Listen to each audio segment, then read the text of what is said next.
सभी को इस सुब्रताश का प्यार भरा नमस्कार। आज हम गीता के दूसरे अध्याय के 41वें श्लोक पे जा रहे हैं। इस श्लोक में कुछ ऐसी बातें हैं जिसका जो आज का मुद्दा बनने जा रहा है और जिसको लेके हम स्टूडेंट्स के लिए भी कुछ बताने वाले हैं। तो वो दूसरे अध्याय का 41वां श्लोक क्या था? व्यवसायत्मिका बुद्धि एकः कुरु नंदन बहुशाखा ह्यनन्तश्च बुद्धियो व्यवसायिनाम्। इसका मतलब क्या है?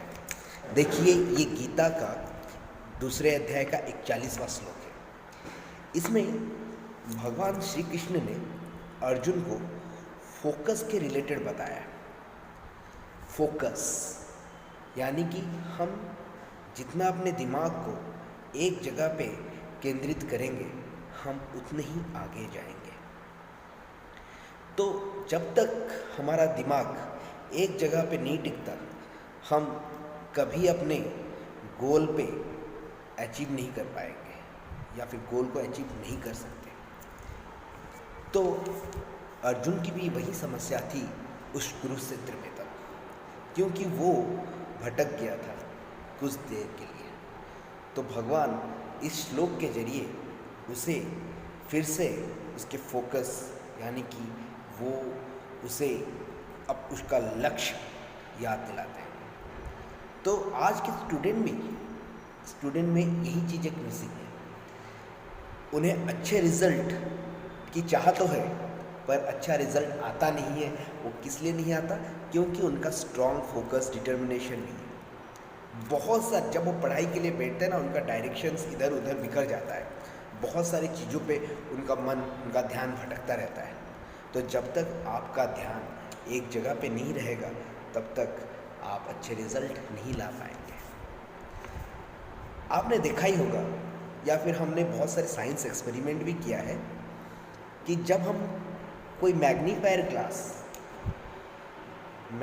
ग्लास को अगर हम पेपर के ऊपर आके रख देते हैं, उस मैग्नीफायर ग्लास से क्या होता है, अगर सनलाइट सूरज की किरणें उस ग्लास के जरिए उस पेपर पे आके गिरता है ना, कुछ समय के बाद वो पेपर जलने लगता है।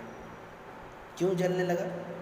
क्योंकि सारा जो सूर्य का किरण था वो उस मैग्नीफायर के ग्लास के जरिए एक जगह पे जाके केंद्रित हो गया। तो वो एक जगह पे गिरने की वजह से कुछ देर बाद वो पेपर में आग लगने लगी। तो स्टूडेंट की भी जो दिमाग है ना वैसा है। अगर आप एक ही चीज़ को अच्छे से गौर से पढ़ेंगे तो वो आपके माइंड पे छप जाएगा।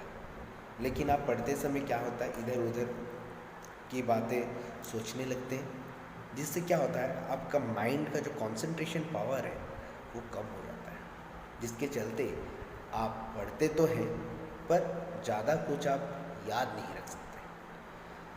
तो ये है पहला पॉइंट। मैं आपको और एक एग्जांपल देता हूँ। आपने एपीजे अब्दुल कलाम के बारे में तो सुना ही होगा।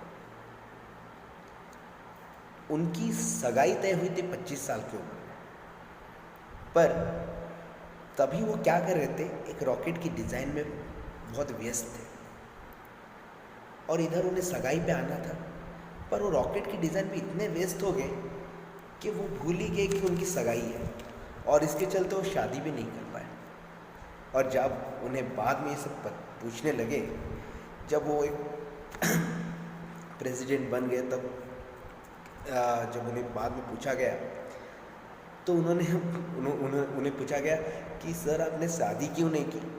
वो बोले मैं भूल गया। सिंपल है, क्योंकि उनका सारा का सारा ध्यान उन्हें अपने एक्सपेरिमेंट में लगा दिया।